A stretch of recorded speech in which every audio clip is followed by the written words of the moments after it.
ঢাকা মাওয়া এক্সপ্রেসওয়ের হাসারায় bus truck সংঘর্ষে অন্তত 2 বাস যাত্রী সহ নিহত 4, আহত কমপক্ষে 16। ডেঙ্গু ও করোনায় প্রতিদিনই মৃত্যু। কক্সবাজারের পাশাপাশি বাড়ছে ম্যালেরিয়া। স্বাস্থ্য খাতে হিমশিম অবস্থা।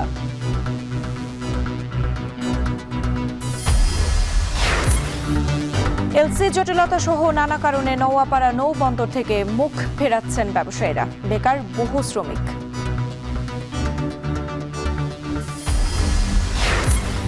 এবং শুল্ক নিয়ে ফের মুখোমুখি কানাডা যুক্তরাষ্ট্র। বাণিজ্য আলোচনা বন্ধের ঘোষণা ট্রাম্পের, অনমনীয় মার্ক কার্নি প্রশাসন।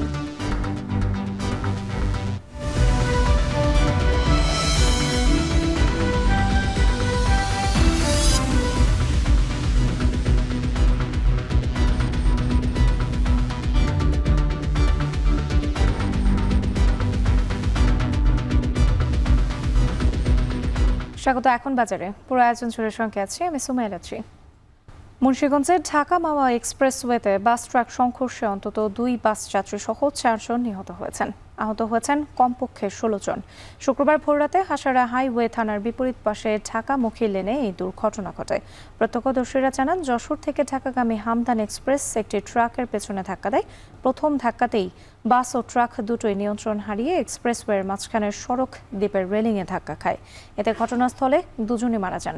পরে ফায়ার সার্ভিসের কর্মকর্তারা দ্রুত ঘটনাস্থলে পৌঁছে আহতদের উদ্ধার করে ঢাকায় পাঠায়। চিকিৎসাধীন অবস্থায় ঢাকা মেডিকেল কলেজ হাসপাতালে মারা যান আরও 2 জন, যারা বাসের যাত্রী। দুর্ঘটনার পর হাইওয়ে পুলিশ, ফায়ার সার্ভিস এবং স্থানীয় প্রশাসনের সহযোগিতায় যানবাহন চলাচল স্বাভাবিক করা হয়। ডেঙ্গুতে আক্রান্ত হয়ে নতুন করে আরও 2 জনের মৃত্যু হয়েছে। একই সময়ে ডেঙ্গু আক্রান্ত 159 জন হাসপাতালে ভর্তি হয়েছেন। শুক্রবার স্বাস্থ্য অধিদপ্তরের সংবাদ বিজ্ঞপ্তিতে এই তথ্য জানানো হয়েছে। বিজ্ঞপ্তিতে আরও বলা হয়, গত 24 ঘন্টায় মারা যাওয়া 2 জনই পুরুষ। চলতি বছর এখন পর্যন্ত ডেঙ্গুতে মারা গেছেন 40 জন, যাদের মধ্যে 22 জন পুরুষ ও 18 জন নারী। এখন পর্যন্ত মোট আক্রান্ত হয়েছেন 9,222 জন, যার মধ্যে 5,420 জন পুরুষ ও 3,802 জন নারী। এছাড়া করোনায় নতুন করে আরও 10 জন আক্রান্ত হয়েছেন এবং মারা গেছেন 1 জন।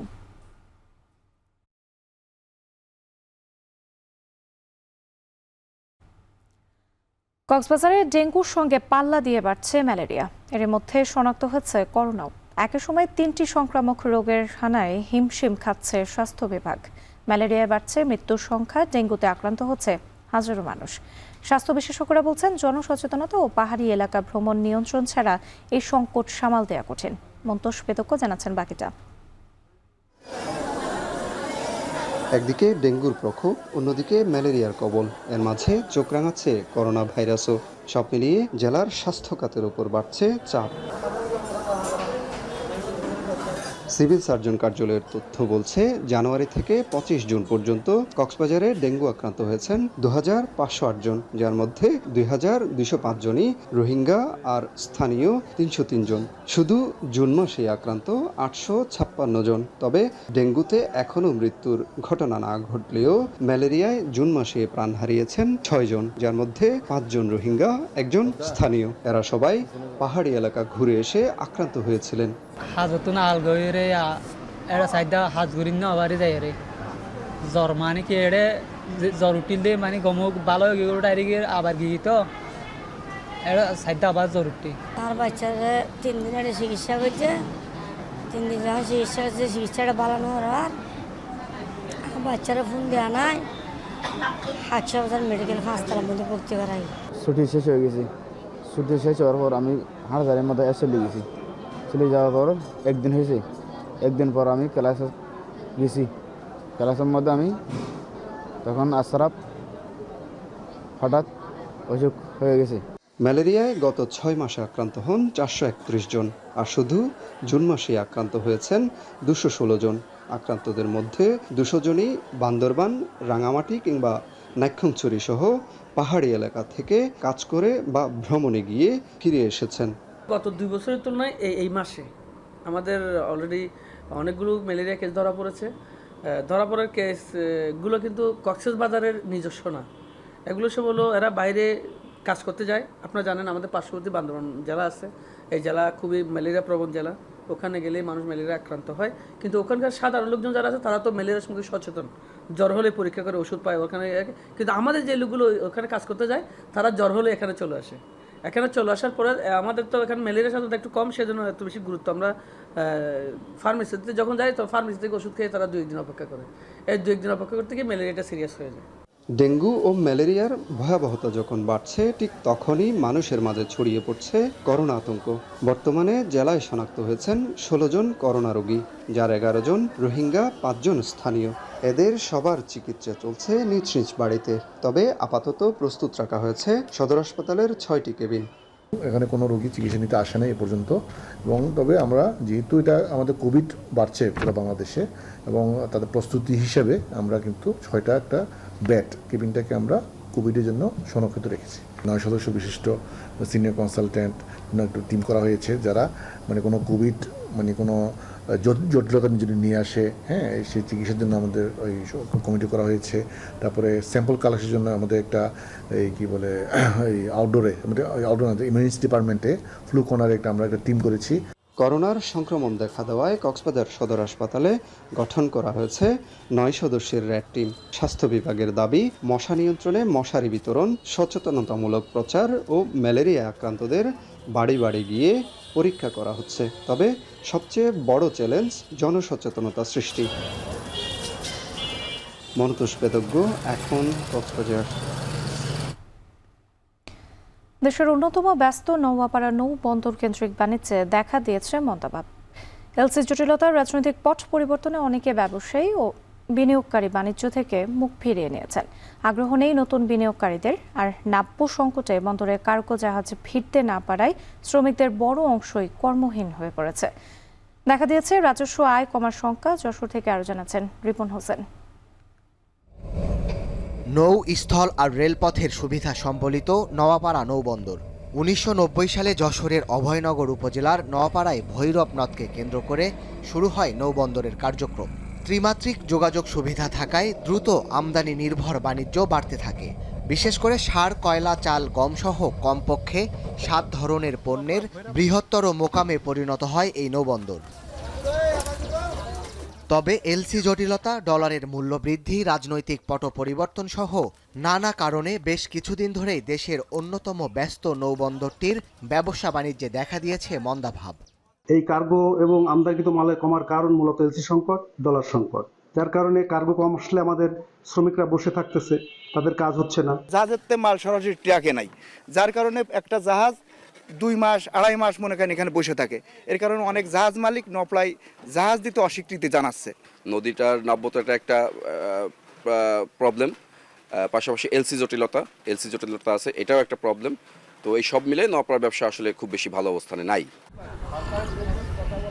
এছাড়া যে নদকে ঘিরে চলে বিপুল কর্মযজ্ঞ, সেই ভৈরব নদ নাব্যতা হারিয়ে নিজেই মৃতপ্রায়।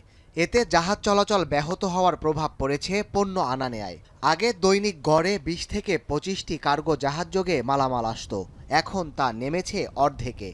বিগত অর্থ বছরে আমরা যেখানে 5 কোটি টাকা আমাদের রাজস্ব আয় হয়েছে, এই বছর সেই রাজস্ব আয় কিছুটা কমবে আমরা সেই আশঙ্কা করছি। যদি ব্যাংকিং অবস্থা এবং অর্থনৈতিক অবস্থা স্বাভাবিক অবস্থায় ফিরে আসে, তাহলে আবার এই বন্দরের কার্যক্রমে গতিশীলতা আসবে বলে আশা করা যায়। এদিকে কার্গো জাহাজের সংখ্যা কমে আসায় বন্দরে কর্মরত 20 থেকে 25 হাজার শ্রমিক চরম বিপাকে পড়েছেন। অনেকেই হয়ে পড়েছেন কর্মহীন। এই লাইটারগুলো আমরা আগে খালি করতাম, মনে করেন যে 2 দিন 3 দিন লাগতো। এখন মনে করেন যে 1 সপ্তাহেও আমরা খালি করতে পারছি না, 15 দিন লাগতেছে। আগে যে জাহাজ নদীর কাজ করেছি তার থেকে নদী গেছে বুঝিয়ে, এখন দূরস্থ হয়ে গেছে। 2 দিন পরে মাটি কাটে, আবার ওই মাটি যেখানে কাটে ওখান থেকে আবার ধুয়ে মনে করেন নদীতে নেমে যায়। এই জন্য আমাদের এই চরগুলো এইভাবে, এই জেটিগুলো এইভাবে মার খেয়ে যাচ্ছে। অচিরে আমাদের এই নদীটা খনন করলে আমরা উপকৃত হতাম এবং আশেপাশে যারা শিল্প ব্যবসায়ীরা আছে তারা উপকৃত হতো। বন্দর কর্তৃপক্ষের তথ্য মতে 12 কিলোমিটার দৈর্ঘ্যের এই বন্দরে বছরে 3,500-এর বেশি জাহাজ পণ্য আনা নেয়া করে। এখন যশোর। ব্রাহ্মণবাড়িয়া সরাইল অরোয়াইল সড়কের অন্তত 4 কিলোমিটার অংশ দীর্ঘদিন সংস্কারের অভাবে বেহাল। অভিযোগ উঠেছে, প্রতিবারই নিম্নমানের সামগ্রী দিয়ে সংস্কার করার ফলে গুরুত্বপূর্ণ এই সড়কটির জন্য বারবার সংস্কার প্রকল্প নিতে হয় এলইজিডির কর্তৃপক্ষের। সড়কে খানাখন্দ হয়, দুর্ভোগ বাড়ছে জনসাধারণের। আজিজুল সঞ্চয়ের প্রতিবেদন। প্রায় 14 কিলোমিটার সরাইল অরুয়াইল সড়ক, যার কয়েক কিলোমিটার অংশ জুড়ে এমন পরিস্থিতি। দীর্ঘদিন সংস্কারের অভাবে পিচ ওঠে, সৃষ্টি হয়েছে খানাখন্দ, প্রায় ঘটছে ছোট বড় দুর্ঘটনা। সরাইলের 2টি ইউনিয়ন ও নাসিরনগরের চাতলপাড় ইউনিয়নের এক অংশের বাসিন্দাদের যাতায়াতের এটি একমাত্র সড়ক। মূলত সরাইল অরুয়াইল সড়কের ভুইশ্বর বাজার থেকে কালিশিমুল পর্যন্ত দীর্ঘদিন বেহাল। বৃষ্টির সময় সড়কটিতে দুর্ভোগ আরও বাড়ে। যন্ত্রপাতি নষ্টের অজুহাতে যাত্রীদের কাছ থেকে অতিরিক্ত ভাড়া নেন যানবাহন চালকরা। এ অবস্থায় দ্রুত সড়কটি সংস্কার করে দুর্ভোগ নিরসনের দাবি স্থানীয়দের। অতিমাত্রায় নিম্নমানের সামগ্রী দিয়ে রাস্তা নির্মাণ করে, যে কারণে রাস্তা টেকসই হয় না। আমাদের মূল যে জেলা ব্রাহ্মণবাড়িয়া, তাদের সাথে এই রাস্তার জন্য আমরা ঠিকমতো যোগাযোগ করতে পারি না। ভাঙ্গা একবারে অরাইল বাজার থেকে একবারে বিশ্ব রোডপন্থী কথার কথা বলা যায় যে সরাইল বন্ধু বলা যায় যে রাস্তা পুরোটাই ভাঙ্গা। তাই আমাকে অনেক সমস্যা ডেলিভারি দিতে। যাদেরকে টেন্ডার দেওয়া হয় তারা কিন্তু ভালো করে কাজ করে না, তারা পালায় যায়। যার পরে আমাদের যে দুর্ভোগ, দিনের পর যে দুর্ভোগ, এই দুর্ভোগ কিন্তু আমরা বুক করতেছি। এলসিইডি কর্তৃপক্ষের দাবি, সড়কের একপাশে হাওর থাকায় বর্ষার পানি স্রোতে ক্ষতিগ্রস্ত হয়। তবে চলমান বৃষ্টির মৌসুম শেষ হলেই সংস্কার কাজ শেষ করা হবে। ধারাবাহিক বৃষ্টির কারণে কাজটা আমরাই শুরু করতে দেই নাই, অথবা কন্ট্রাক্টরেরও একটু অমনোযোগ ছিল। তাই ইনশাল্লাহ বৃষ্টি শুরু হওয়ার 1 মাসের ভিতর কাজটা সম্পন্ন করতে পারবো। এদিকে সরাইল অরুয়াইল সড়কের ভাঙা অংশ দ্রুত সংস্কারের দাবিতে মানববন্ধন সহ বিভিন্ন কর্মসূচি পালন করেছেন স্থানীয়রা। সড়কটি সংস্কারে গেল বছরের জুনে 3.5 কোটি টাকা ব্যয়ে একটি প্রকল্প হাতে নেয় এলজিইডি কর্তৃপক্ষ। ইতোমধ্যে মেয়াদ শেষ হলেও বন্ধ রয়েছে সংস্কারের কাজ। এখন ব্রাহ্মণবাড়িয়া। বিশ্বের বায়ু দূষণের ঝুঁকিতে থাকা শহরগুলোর তালিকায় ঢাকার অবস্থান শীর্ষ 15-র মধ্যে প্রায় দেখা যায়। দিনের মতো রাতেও ঢাকার বাতাসে দূষণের মাত্রা সহনীয় পর্যায়ে থাকছে না। পরিবেশ বিজ্ঞানীরা বলেন, বিকেল 5টা থেকে অফিস ছুটি হলে রাস্তায় যানবাহন চলাচল বেড়ে যায়, সঙ্গে বাড়তে থাকে বায়ু দূষণ। এছাড়া সন্ধ্যা 6টার পর দূষণ বাড়তে থাকে আবহাওয়াগত কারণে। অস্বাস্থ্যকর এই বায়ুতে নানা জটিল রোগে আক্রান্ত হচ্ছেন শ্রমজীবী সহ নগরবাসী। আর জানাচ্ছেন জাবেদ আব্দুল্লাহ। রাস্তা, এই রাস্তা তো যাওয়াই যায় না, মুখ টুক বালু টালু দিয়ে পোশাক কিন্তু কালো হয়ে যায়। রাত্রে বেলায় বেশি, দিনে একটু কম। দিনের বেলায় যে মাঝে মাঝে একটু পানি টানি দেয় তখন একটু ভালো হয়, রাত্রে বেলায় অন্ধকার হয়ে যায়। ওই রাস্তায় দেখান যায় না, এমন একটা অবস্থা। ভাই, এটা তো ঢেকে নেওয়ার কথা ছিল। জি ভাইয়া, ঢেকে নেওয়ার কথা ছিল। ও আমরা এখানে দাঁড়ামো, একজন ডাকবো না, আপনি তো আর কই ঢাকবেন, তো মেইন রোডে চলে আসলেন। ওই আমরা এখানে দাঁড়ামো, জামুনা। এই সংক্রান্তে আমার কোনো কিছু নেই, এই সংক্রান্তে আমাদের অথরিটি চলে।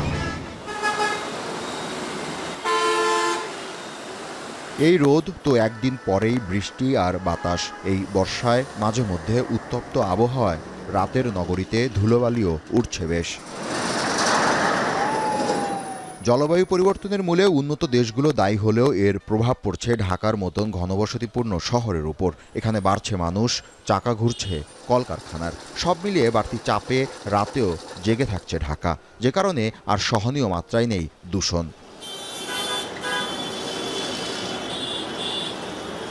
গবেষণায় দেখা গেছে, সূর্যাস্তের পর বায়ু প্রবাহ কমে, আর্দ্রতা বাড়ে। এ কারণে ভাসমান ধুলোবালি বাতাসে জমে থাকে, ফলে বায়ু দূষণ পরিমাপক যন্ত্রে দূষণ ধরা পড়ে বেশি। ধুলো নাক দিয়ে মুখ দিয়ে যায়, খারাপ লাগে। রাত্র বাজে কয়টা? 1টা বাজে। এখন মনে করেন যে পুলিশ নেই, এই বিধে আর কি মনে করেন যে যাইতে আছে। 10টা-11টা পরে কোনো পুলিশ থাকে না, এছাড়া আমরা ডাইকা নেই না, ডাইকা ছাড়িয়ে নেই। পরিসংখ্যান বলছে, চলতি বছরের 3 জুন আইকিউ এয়ারের মানদণ্ডে এ নগরীর বায়ুর স্কোর ছিল 104, যা সংবেদনশীল গোষ্ঠীর জন্য অস্বাস্থ্যকর। 1 সপ্তাহ পরে 11 জুন তা বেড়ে দাঁড়ায় 114-তে। নগরবাসীরা বলছেন, রাতে বাহিরে বুক ভরে শ্বাস নেওয়া যায় না, নাকে চোখে সমানতালে ধুলো জমতে থাকে। ধুলাবালি আপনার মনে করেন যে লেবার কাজ করে, তো ওরা অনেক অসুস্থ হয়ে যায় মাঝে মাঝে। ধুলোটা ভিতরে যায়, বুকের ভিতর সমস্যা হয়, ঘামে অনেক সময় অনেক ক্ষতি করে, অনেক সময় অনেক সমস্যা দেখা দেয়, তারপরেও আমরা কষ্ট করে করি। সুইজারল্যান্ড ভিত্তিক প্রতিষ্ঠান আইকিউ এয়ারের গবেষণা ফল বলছে ঢাকার বাতাসে অতি ক্ষুদ্র বিষাক্ত কণার উপস্থিতি রয়েছে, আর এটি বায়ু দূষণের অন্যতম উৎস, যে কারণে শ্বাসতন্ত্রের জটিলতা, হৃদরোগ, ক্যান্সারের মতো রোগের স্বাস্থ্য ঝুঁকি তৈরি হচ্ছে রোজ। সংস্থাটি বলছে এই মাঝ রাতেও যদি দূষণ বেড়ে যায় তাহলে অবশ্যই নগরবাসীকে মাস্ক পরিধান করতে হবে, বন্ধ রাখতে হবে বাসা বাড়ির দরজা জানালাও। এ বিষয়ে পরিবেশবিদরা জানান, গেল ৯ বছরে ঢাকায় হু হু করে বেড়েছে রাতের দূষণ। এ থেকে রেহাই পেতে ইটভাটা, শিল্প কারখানার কঠিন বর্জ্য পোড়ানো থেকে বিরত থাকার পাশাপাশি সড়কে ধোঁয়া তৈরি করা যানবাহন বন্ধ রাখতে হবে।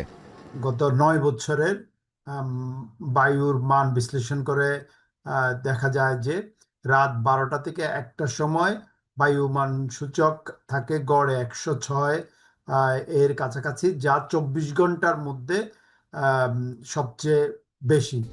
এদিকে বিগত মাসগুলোতে ঘুরে ফিরে বিশ্বে শীর্ষ বায়ু দূষণের শহরের তালিকায় উঠে এসেছে ঢাকার নাম। রাজধানীর মধ্যে যেসব এলাকায় বায়ুর মান মারাত্মক দূষিত সেগুলোর মধ্যে আছে কল্যাণপুর, মিরপুরের ইস্টার্ন হাউজিং। বায়ুদূষণজনিত স্বাস্থ্য সমস্যা, জীবাশ্ম জ্বালানির পারিপার্শ্বিক প্রভাবে প্রতি বছর বিশ্বব্যাপী 65 লাখেরও বেশি মানুষ মারা যাচ্ছে। জাবেদ আব্দুল্লাহ, এখন, ঢাকা। বিএনপি ও চীনা কমিউনিস্ট পার্টির মধ্যে শিগগিরই 2 বছর মেয়াদে একটি সমঝোতা স্মারক স্বাক্ষর হবে বলে জানিয়েছেন বিএনপির মহাসচিব মির্জা ফখরুল ইসলাম আলমগীর। 5 দিনের চীন সফর শেষে রাতে শাহজালাল বিমানবন্দরে নেমে সাংবাদিকদের কথা বলেন তিনি। জানান, চীন সফর সফল হয়েছে এবং আমরা জানি যে শি জিনপিংয়ের নেতৃত্বে আপনারা চীন আজকে অনেক চমৎকার একটা উচ্চতায় পৌঁছেছে, যে উচ্চতা আমি মনে করি যে বাংলাদেশে শুধু নয় সমগ্র বিশ্বের যে একটা ভারসাম্য রক্ষার ক্ষেত্রে গুরুত্বপূর্ণ ভূমিকা পালন করবে। আমাদের দলের ভারপ্রাপ্ত চেয়ারম্যান জনাব তারেক রহমান সাহেবকে তারা দাওয়াত করেছেন এবং খুশি হয়েছেন যে তিনি এখন নেতৃত্ব দিচ্ছেন, এবং আমরাও তাদেরকে দাওয়াত করেছি, তারা দাওয়াত গ্রহণ করেছেন। মধ্যে পার্টি টু পার্টির একটা 2 বছরের রাজনৈতিক ডায়ালগের জন্য, পলিটিক্যাল ডায়ালগের জন্য একটা এমইউ করার আলোচনা হয়েছে। জাতীয় নির্বাচনের আগে স্থানীয় সরকার নির্বাচন জরুরি বলে মন্তব্য করেছেন জামায়াতের আমির ডাক্তার শফিকুর রহমান। বিকেলে সিলেট নগরীর বন্দরবাজারে একটি পুরস্কার বিতরণী অনুষ্ঠানে এ মন্তব্য করেন তিনি। বলেন, স্থানীয় সরকার নির্বাচনের আগে জাতীয় সংসদ নির্বাচন হলে তা অনেকাংশে প্রশ্নবিদ্ধ হতে পারে। স্থানীয় সরকার নির্বাচনটা আগে হয়ে যাওয়া উচিত। একটা হলো হিউজ পাবলিক সাফারিং হচ্ছে, পুরাপুরি একটা বিশৃঙ্খল অবস্থা জাতীয় সরকারের সকল টায়ারে বিরাজমান। অতি তাড়াতাড়ি এটা সমাধান না হলে জনদুর্ভোগ যেটা হচ্ছে, এর দায়িত্ব শুধু সরকারের না, রাজনৈতিক দলগুলোর। জাতীয় সংসদের নির্বাচনের আগে যদি স্থানীয় সরকার নির্বাচন হয় তাহলে এই নির্বাচন কমিশনের বিশ্বাসযোগ্যতা এবং তাদের দক্ষতার প্রমাণ জাতি যাচাই করতে পারবে ইনশাআল্লাহ। মাগুরায় বেড়েছে মাছের দাম। প্রকারভেদে প্রতি কেজি মাছের দাম বেড়েছে 20 থেকে 50 টাকা পর্যন্ত। এ নিয়ে আলোচনাতে পুরাতন মাছ বাজার থেকে যুক্ত হয়েছেন বিশ্বজিৎ বাপি।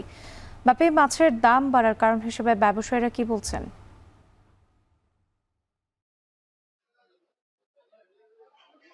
মাগুরায় সকাল থেকেই কিন্তু যে মৎস্যজীবী ব্যবসায়ীরা মাগুরায় যে আড়তে তারা কিন্তু মাছ কেনা বেচা করছে। তো আমি এই মুহূর্তে আছি মাগুরার সব থেকে বড় যে মাছের পাইকারি ও খুচরা বাজার, মাগুরা পুরাতন বাজার মাছের বাজারে। এখানে কিন্তু প্রত্যেকটা মাছই কিন্তু 20 থেকে 50 টাকা বেশিতে বিক্রি হচ্ছে। এছাড়াও যে চিংড়ি মাছ এবং ইলিশ মাছ, এই চিংড়ি মাছ এবং ইলিশ মাছের দাম কিন্তু অস্বাভাবিক হারে বৃদ্ধি হয়েছে। আমরা যদি মাগুরা মাছের বাজারের কথা আপনাকে বলি, যে মাগুরার মাছ মূলত সাতক্ষীরা এবং খুলনা বা পার্শ্ববর্তী নড়াইল থেকে কিন্তু এই মাছের বাজারগুলো মাছ নিয়ন্ত্রণ করে এবং এখানে মাছ আসে। তো এবার ব্যবসায়ীরা যেটা বলছেন যে মাছের ঘের গুলাতে কয়েকদিনের টানা বৃষ্টিতে অস্বাভাবিক হারে কিন্তু পানি বৃদ্ধি পেয়েছে, যার কারণে মাছ জেলেদের জালে ধরা পড়ছে না। মাগুরা মাছের বাজারে যেখানে প্রত্যেক দিন 100 থেকে 120 মন মাছ বিক্রি হতো, সেখানে বর্তমান বিক্রি হচ্ছে 50 থেকে 60 মন মাছ।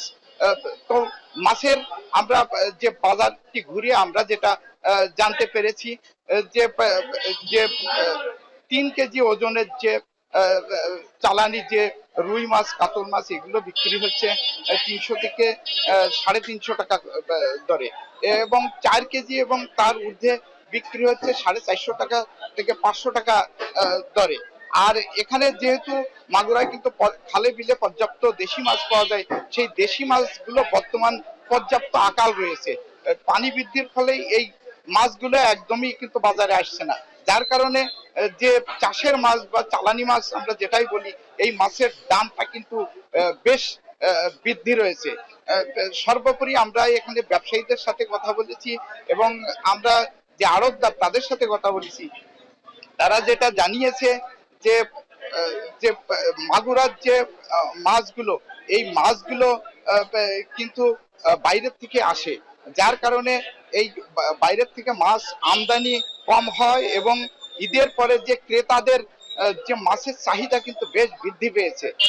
এই দুই মিলে যে মাছের সরবরাহ কম এবং ক্রেতা বেশি থাকায় মাছের দাম কিন্তু বেশ বেশিতে বেচা কেনা হচ্ছে। তা বাজারটি ঘুরে আমরা যেটা দেখেছি, এখানে সব থেকে বেশি বৃদ্ধি পেয়েছে চিংড়ি মাছ এবং ইলিশ মাছের দাম। চিংড়ি মাছ যেমন ছোট যে গলদা চিংড়ি, এই যে চিংড়িগুলো 1000 থেকে 1200 টাকা, এবং একটু বড় সাইজের যে গলদা চিংড়ি, এই চিংড়িগুলো কিন্তু 1300 থেকে 1500 টাকা দামে বিক্রি হচ্ছে। এছাড়াও ছোট ইলিশ যেটা 400 গ্রাম এবং 500 গ্রামের ইলিশ, এগুলো কিন্তু বিক্রি হচ্ছে 1600 থেকে 1800 টাকা। এছাড়া যে বড় ইলিশ যেটা 800 গ্রাম এবং 1 কেজি ওজনের ইলিশ, এই ইলিশগুলো কিন্তু বিক্রি হচ্ছে 2800 থেকে 3000 টাকা দামে।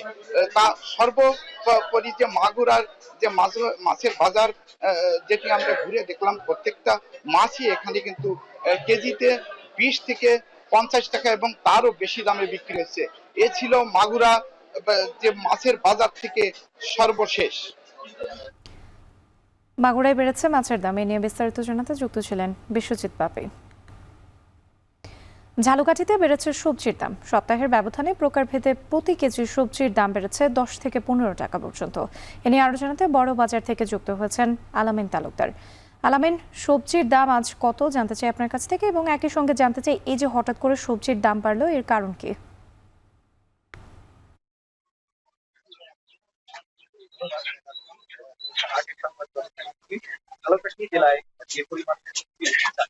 খুলনা, যশোর, সাতক্ষীরা জেলা থেকে, সেখান থেকে সবজি আসছে কয়েকটি হাট বদল, 3 থেকে 4টি হাট বদল হয়ে এখানে ক্রেতাদের হাতে সবজি পৌঁছায়, এবং এ কারণে সবজির আসলে দাম কিছুটা বাড়তি থাকে সবসময়।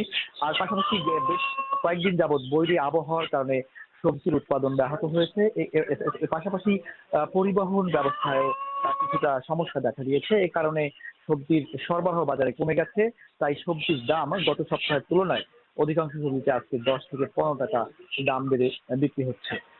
তবে আজকের বাজারে যে সমস্ত সবজি বিক্রি হচ্ছে সেগুলো আমি খোঁজ নিয়ে দেখেছি। আজকের বাজারে করলা বিক্রি হচ্ছে 80 টাকা কেজি দরে, পটল বিক্রি হচ্ছে 40 টাকা, গাজর বিক্রি হচ্ছে 150 থেকে 60 টাকা, পেঁপে বিক্রি হচ্ছে 35 থেকে 40 টাকা কেজি দরে, শসা বিক্রি হচ্ছে 40 টাকা, জালি কুমড়া বিক্রি হচ্ছে 40 থেকে 45 টাকা কেজি দরে, চিচিঙ্গা বিক্রি হচ্ছে 50 টাকা, ঝিঙা বিক্রি হচ্ছে 60 টাকা, কাঁকরোল বিক্রি হচ্ছে 80 থেকে 90 টাকা, টমেটো বিক্রি হচ্ছে 160 টাকা, কাঁচামরিচ বিক্রি হচ্ছে 80 থেকে 90 টাকা কেজিতে, ঢেঁড়স বিক্রি হচ্ছে 50 টাকা কেজি দরে।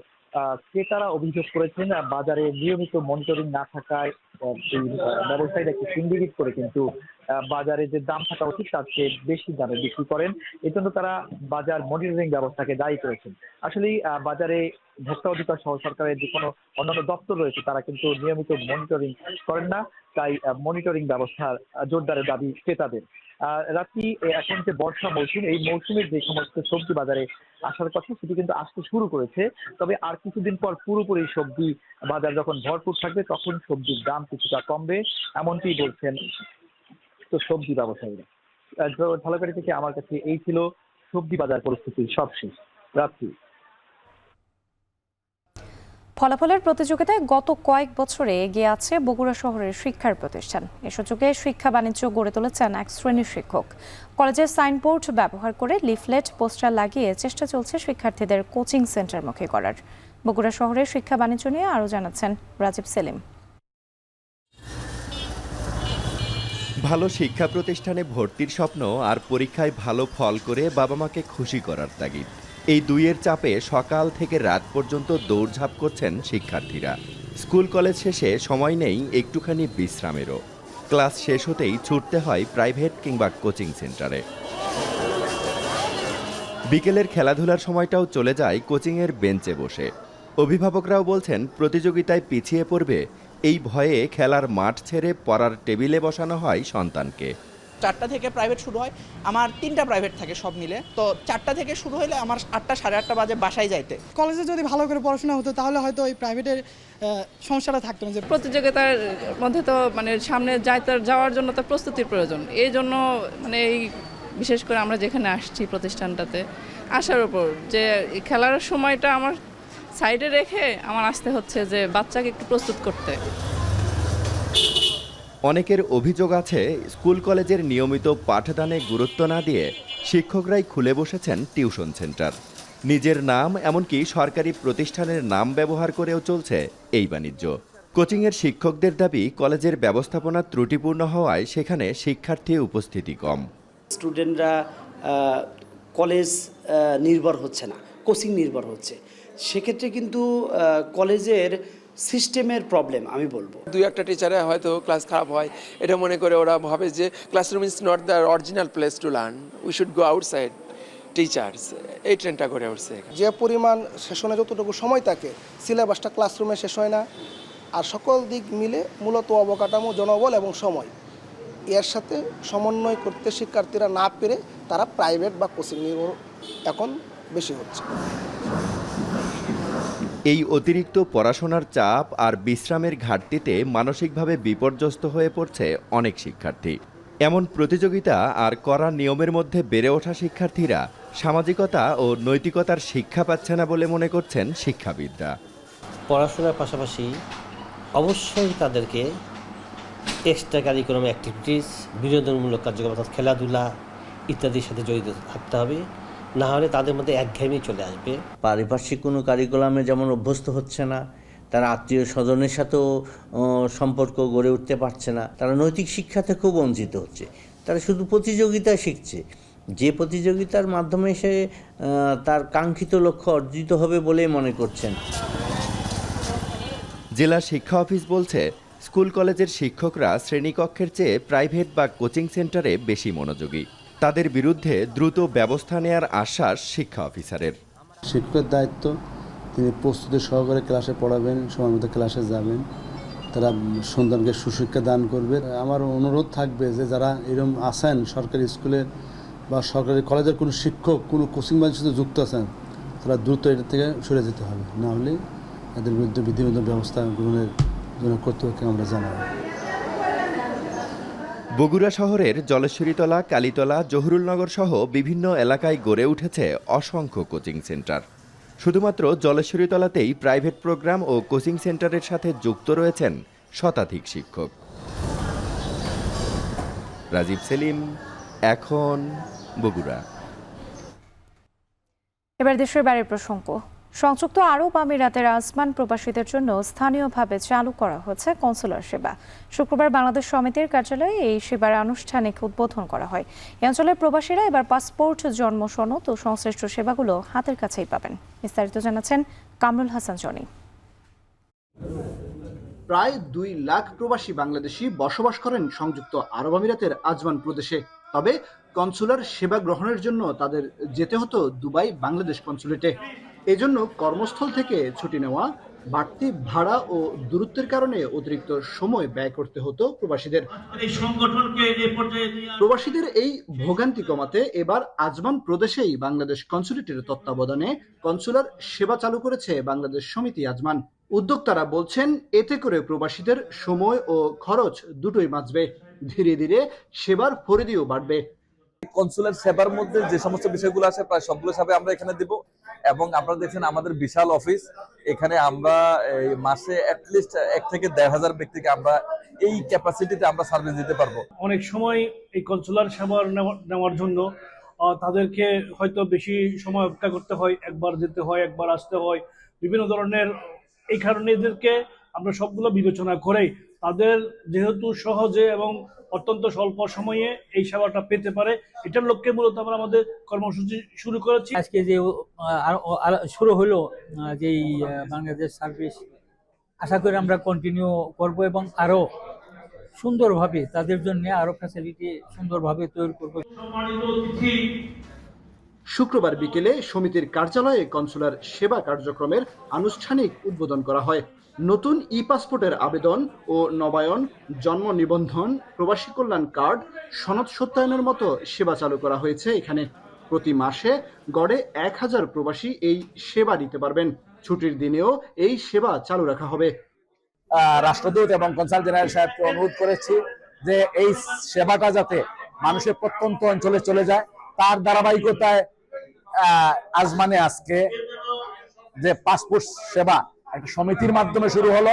যে প্রবাসীরা বাংলাদেশের অর্থনীতির চাকাকে ঘোরায়, সে তাদের যেই সেবা, তাদের সেবাটা যেন দোরগোড়ায় পৌঁছতে পারে এবং অত্যন্ত স্বল্প খরচের মধ্য দিয়ে।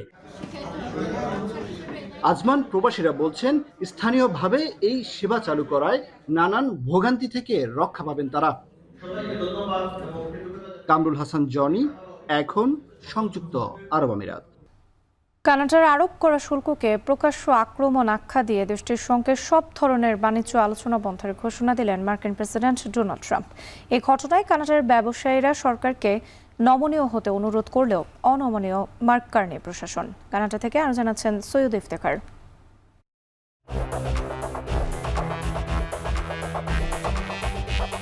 যুক্তরাষ্ট্রের বড় বড় প্রযুক্তি কোম্পানিগুলো কানাডায় একতরফা ব্যবসা করে আসছে বহু বছর ধরে। তাদের আয়ের ওপর 3% হারে ডিজিটাল সার্ভিসেস ট্যাক্স আরোপ করে অটোয়া, যা গুগল, অ্যামাজন, মেটা, এয়ারবিএনবি ও উবারের মতো বড় বড় মার্কিন প্রযুক্তি কোম্পানির ওপর প্রযোজ্য হচ্ছে 30 জুন থেকে। এটি গত 3 বছর আগে থেকে পরিশোধ করতে হবে। প্রাথমিকভাবে কোম্পানিগুলোর ওপর করের পরিমাণ প্রায় 300 কোটি মার্কিন ডলার। মাথার ওপর থাকা বিশাল এই বকেয়া কমাতে এক হাত নিলেন মার্কিন প্রেসিডেন্ট ডোনাল্ড ট্রাম্প। শুল্ক নিয়ে আগে থেকেই দুই সরকার যখন দর কষাকষি করছিল, তখন তা পুরোপুরি ভেস্তেই দিলেন রিপাবলিকান প্রেসিডেন্ট। কানাডার আচরণকে আক্রমণাত্মক হিসাবে উল্লেখ করে ট্রাম্প বলেন, অটোয়া সমঝোতা করার মতো নয়, তাই তিনি কয়েকদিনের মধ্যে নতুন শুল্কের পরিমাণ ঘোষণা করবেন। No, they put a tax on companies that were American companies that they shouldn't, very severe tax. And yeah, I guess they could remove it. They will, but I don't really, I mean, it doesn't matter to me. We have all the cards. We have all the cards. You know, we do a lot of business with Canada, but relatively little. They do most of their businesses with us. Look at that. All instructions. কয়েকদিন আগে G7 বৈঠকেও দুই দেশের মধ্যে বাণিজ্য ইস্যুতে একটা সুরাহা হওয়ার বিষয়ে কথা হয়। আসার কথা ছিল নতুন পথ, কিন্তু 2 সপ্তাহের ব্যবধানে এখন সেখানে বিচ্ছেদের সুর, কেননা নিজেদের অবস্থানে কানাডাও অনড়। In different parts of the world. That's not unique to Canada, by the way. Just let's put that in context. This is not the big thing. The big thing is all the VAT and other type of taxes you have around the world. And we had a discussion at the G7 about a few weeks ago, and even in Washington last time, to explain to our American colleagues that a lot like the VAT they have in Europe and the GST we have in Canada is neutral. তবে ব্যবসায়িক সংগঠন এবং প্রাদেশিক নেতারা বলছেন, ট্যাক্সটি আপাতত স্থগিত করা উচিত, যাতে মার্কিন প্রশাসনের সঙ্গে সম্পর্ক আরও খারাপ না হয়। ইতোমধ্যে ট্রাম্পের ঘোষণার পর মুদ্রা বাজারে সরাসরি নেতিবাচক প্রভাব দেখা গেছে। গেল ফেব্রুয়ারি থেকে মার্কিন শুল্ক ইস্যুকে কেন্দ্র করে কানাডার অর্থনীতি বেশ নাজুক অবস্থানে গিয়ে ঠেকেছে। বেকারত্ব, অর্থনৈতিক সংকট ভোগাচ্ছে বাসিন্দাদের। প্রধানমন্ত্রী মার্ক কার্নি বিষয়গুলো সহজ করে আনার চেষ্টা করছিলেন। এর মধ্যে নতুন শুল্কের চাপ সামলে ওঠা রীতিমতো দুষ্কর হবে বলছেন বিশ্লেষকরা। সৈয়দ ইফতেখার, এখন, কানাডা। মার্কিন প্রেসিডেন্ট ডোনাল্ড ট্রাম্পের নির্বাহী আদর্শ বাস্তবায়নে ফেডারেল আদালতের বাধা দেওয়ার ক্ষমতা খর্ব করেছেন যুক্তরাষ্ট্রের সুপ্রিম কোর্ট। রায় যুক্তরাষ্ট্রে বসবাসরত নথিপত্রবিহীন অভিবাসী সন্তানদের জন্মসূত্রের নাগরিকত্ব পাওয়ার অধিকার বাতিলে আর কোনো বাধা থাকল না ট্রাম্প প্রশাসনের। আরও জানাচ্ছেন জানারা ভুইয়া। দ্বিতীয় মেয়াদে যুক্তরাষ্ট্রের প্রেসিডেন্ট নির্বাচিত হওয়ার পর বেশ কিছু নির্বাহী আদেশে সই করেন মার্কিন প্রেসিডেন্ট ডোনাল্ড ট্রাম্প, যার মধ্যে বেশ কয়েকটি আদেশ বাস্তবায়নে দেশটির অঙ্গরাজ্যগুলোর নিম্ন আদালতের বাধার মুখে পড়তে হয় ট্রাম্প প্রশাসনকে। তবে শুক্রবার দেশটির সুপ্রিম কোর্ট এ বিষয়ে নতুন রায় দিয়েছেন, যেখানে ট্রাম্প প্রশাসনের নির্বাহী আদেশ বাস্তবায়নে ফেডারেল কোর্টের বাধা দেওয়ার ক্ষমতা বাতিল করা হয়েছে। সুপ্রিম কোর্টের 6 বিচারকের মধ্যে 3 জনই এ রায়ে সম্মত হন।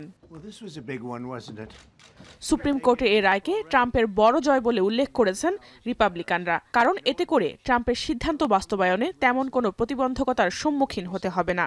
তাই রায়ের পর তাৎক্ষণিক প্রতিক্রিয়ায় বাধার মুখে পড়া নির্বাহী আদেশগুলো দ্রুত বাস্তবায়নের কথা জানান Donald Trump. This morning, the Supreme Court has delivered a monumental victory for the Constitution, the separation of powers, and the rule of law. In striking down the excessive use of nationwide injunctions to interfere with the normal functioning of the executive branch, the Supreme Court has stopped the presidency itself. That's what they've done.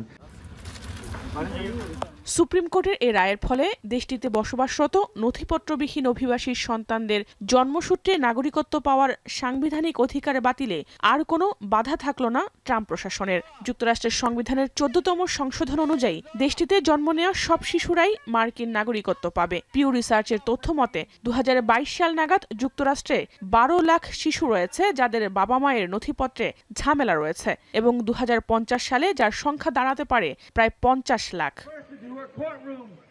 জন্মসূত্রে নাগরিকত্ব থাকা সত্ত্বেও অভিবাসী বাবা মায়ের কাগজপত্র ঠিক না থাকায় এসব শিশুদের যুক্তরাষ্ট্রের মাটি থেকে বিতাড়িত করতে চান ট্রাম্প। তবে তার এই সিদ্ধান্ত বাতিলে আদেশ দেন ম্যারিল্যান্ড, ম্যাসাচুসেটস ও ওয়াশিংটনের ফেডারেল আদালত। মূলত এই আদেশের প্রেক্ষিতেই শুক্রবারের সুপ্রিম কোর্টের এই রায়।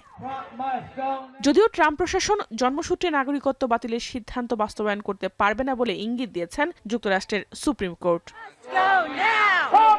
জোহানারা ভুইয়া, এখন বিশ্ব। শেষ করছি এখন বাজার, যাওয়ার আগে শিরোনামগুলো আরও একবার। ঢাকা মাওয়া এক্সপ্রেসওয়ের হাসারায় বাস ট্রাক সংঘর্ষে অন্তত 2 বাস যাত্রী সহ নিহত 4, আহত কমপক্ষে 16। ডেঙ্গু ও করোনায় প্রতিদিনই মৃত্যু, কক্সবাজারের পাশাপাশি বাড়ছে ম্যালেরিয়া, স্বাস্থ্য খাতে হিমশিম অবস্থা।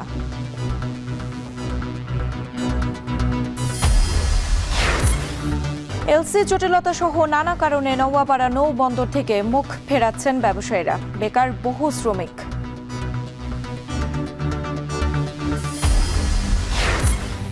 এবং শুল্ক নিয়ে ফের মুখোমুখি কানাডা যুক্তরাষ্ট্র, বাণিজ্য আলোচনা বন্ধের ঘোষণা ট্রাম্পের, অনমনীয় মার্ক কার্নি প্রশাসন।